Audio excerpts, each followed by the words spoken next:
Acknowledge me. Well, guys, I will acknowledge this show absolutely sucks. Welcome back to your Friday night SmackDown taking place on the 14th of January, man.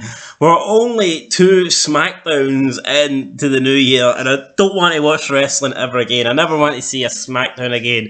I never want to see a wrestling ring again. I never want to see a fucking drop toe hold again, a back body drop again. Chris Jericho can name every single move on his 1004 list of moves, and I don't want to see any of them again because watching wrestling on a weekly basis is painful.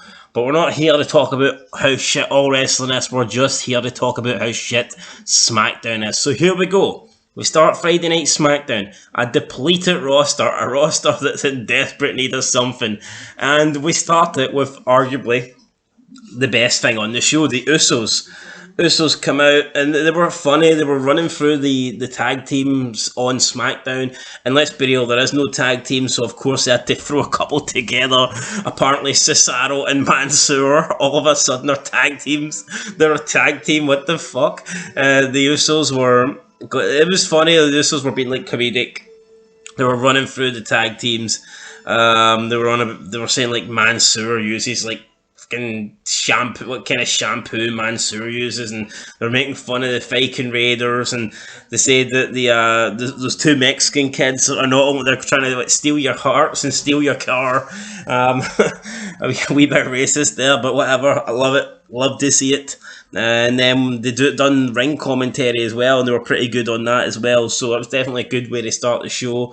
But then they also sit down at the ringside, and then you realise you've got a Fatal 4 tag team match for the number one contendership between the Viking Raiders, Carrillo and the other guy whose name I can't even recall, Shanky and Jinder Mahal, and all of a sudden the new makeshift team of Cesaro and Mansoor. Horrible combination. Before the Usos go to do commentary on this match, the super kick, I think it was Cesaro and one member of the Viking Raiders. Anyway, the Viking Raiders end up winning, and the Viking Raiders stare down the Usos at the end of the match. The Usos say that if they tried to raid the Uso penitentiary, it would end on day one or something like that, or one day. So I think that's 1 day, D1, 3D, 1D.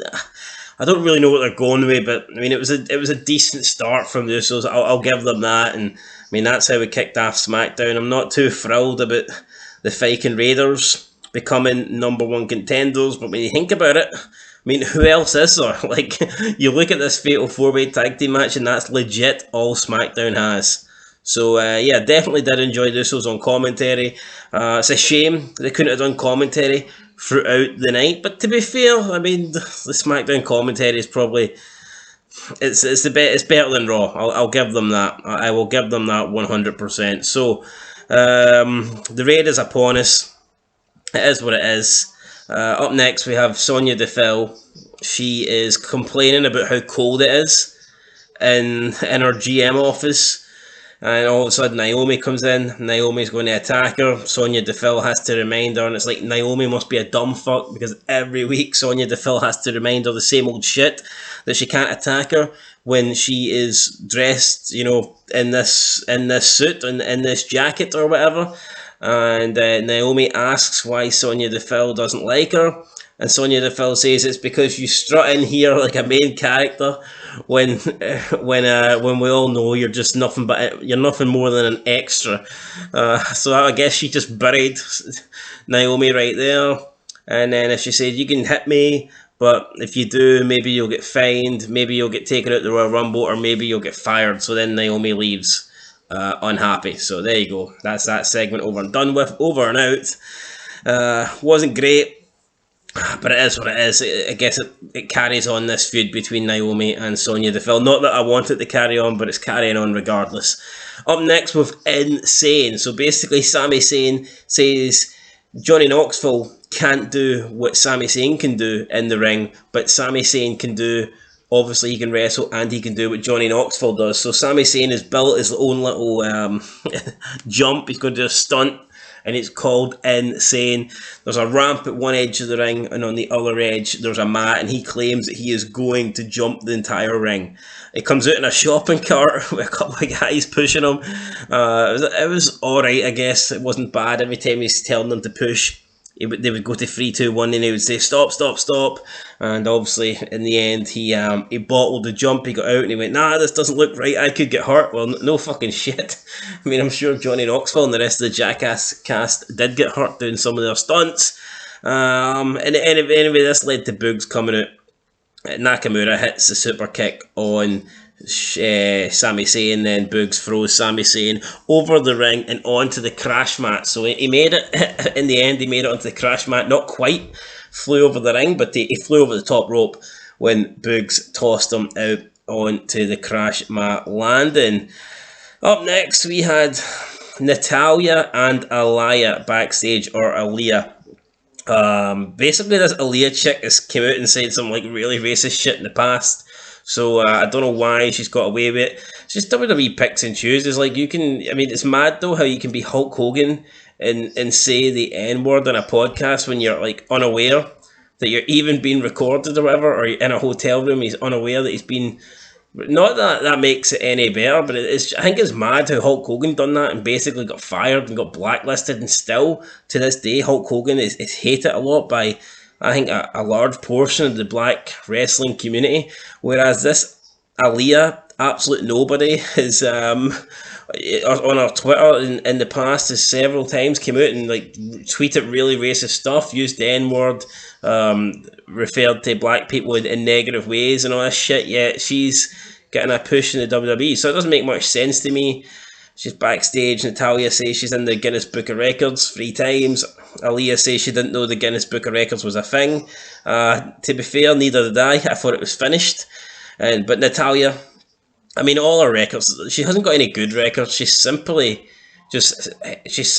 gained these records by just being there the longest amount of time. And to be fair, she's only there because her second name is Hart. If she wasn't called Hart, she'd probably be on OnlyFans with her slutty sister. So there you go. Natalya says she's going to set a 4th record tonight by beating Aliyah in the shortest time in a women's match ever. She beats down Aliyah pre-match. Aliyah ends up getting a roll-up and beats Natalya in 3 minutes. Not 3 minutes, 3 seconds. 3.21 seconds. So Aliyah gets the new record, and she's beat Natalya in a record time. So who knows, maybe Natalya will go and cry about that tonight, but I still can't believe that time that Natalya actually made a massive deal and was crying online about the fact that someone put her in the $1 tier on some stupid wrestling like tier list game. I thought that was pathetic. Up next with Lita, the returning Lita. She came out, I mean, Lita looked good, I'm not going to lie, but the segment itself wasn't great. It's almost like in WWE now, they just treat legends as if they're far superior to the current roster, and I totally get that they are, but every time a legend comes back, they're never in character. They're always like speaking as if it's just like a normal interview outside of wrestling. Oh, I like the fans, I had a good career.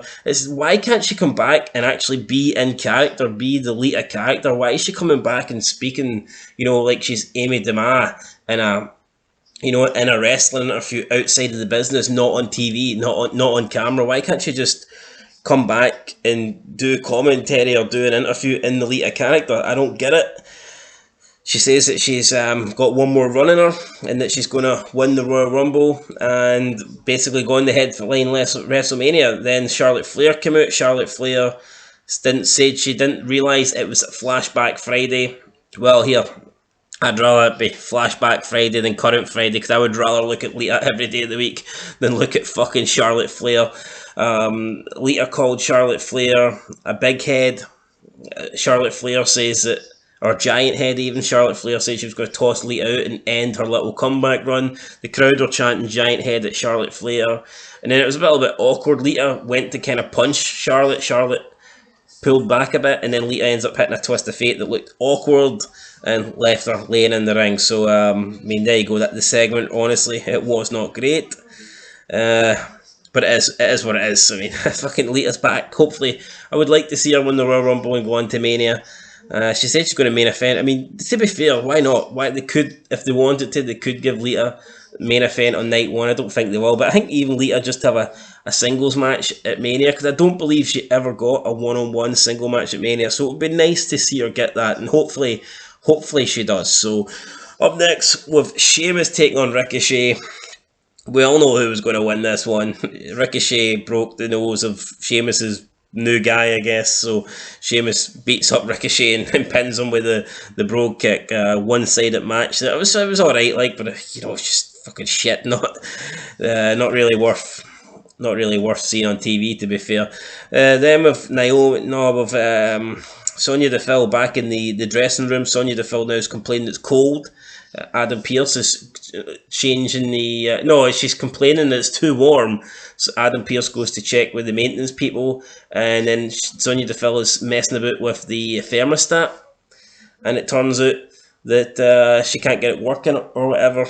And then Naomi walks in. So Naomi walked in after Sonya Deville took her jacket off because it was too warm. So the whole thing I got here was Naomi was messing about with the temperature to get Sonya Deville to take her jacket off so she could beat her up. What a fucking absolute joke of a segment this is. So like back in the day, Vince McMahon takes his jacket off and he's no longer the chairman and you're allowed to beat him up. You know what I mean? That just makes no sense. Adam Pearce comes in, gets in between them, stops it, and he books a title match next week between Naomi and Charlotte Flair, since Sonya Deville cost Naomi last week.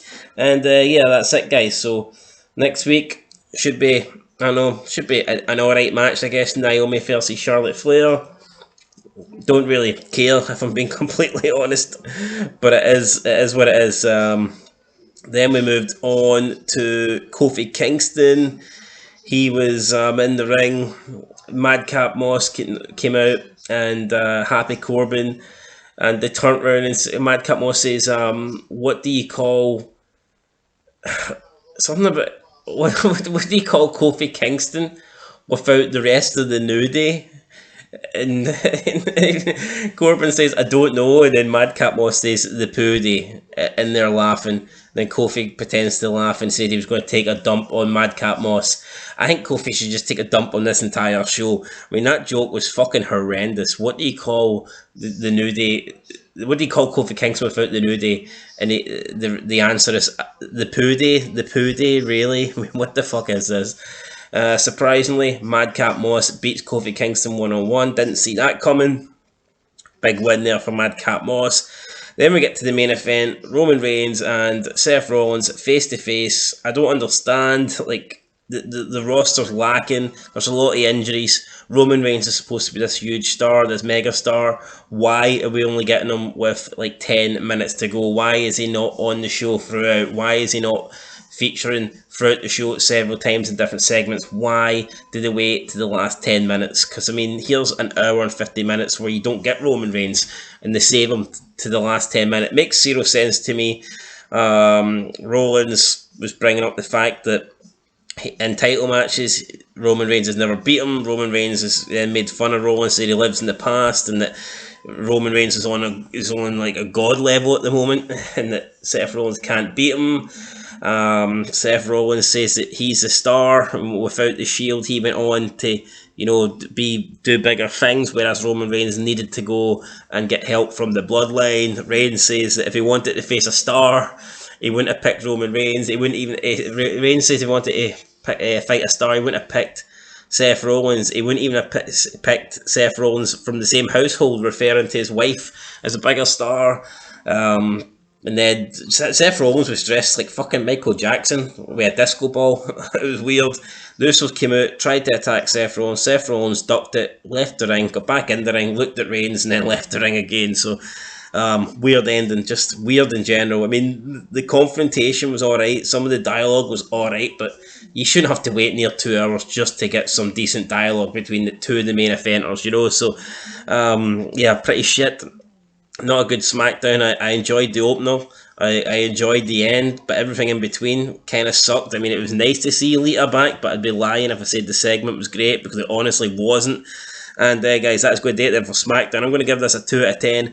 wasn't great, but here, you know, it was nice to see Lita back, and I did enjoy the finale between Rollins and Reigns. The only problem is, had to wait an hour and 50 minutes on it, and the Usos were entertaining in the opening segment and on commentary for the first match for the Fatal 4-Way number contender match. So there you go, guys. This is SmackDown 2 out of 10. Not great, but here, definitely not the worst show this week, that is for sure. Till next time, been Fog Wrestling. Make sure to like, subscribe, comment down below, and we'll be bringing you more reviews in the next couple of days. Till next time, peace.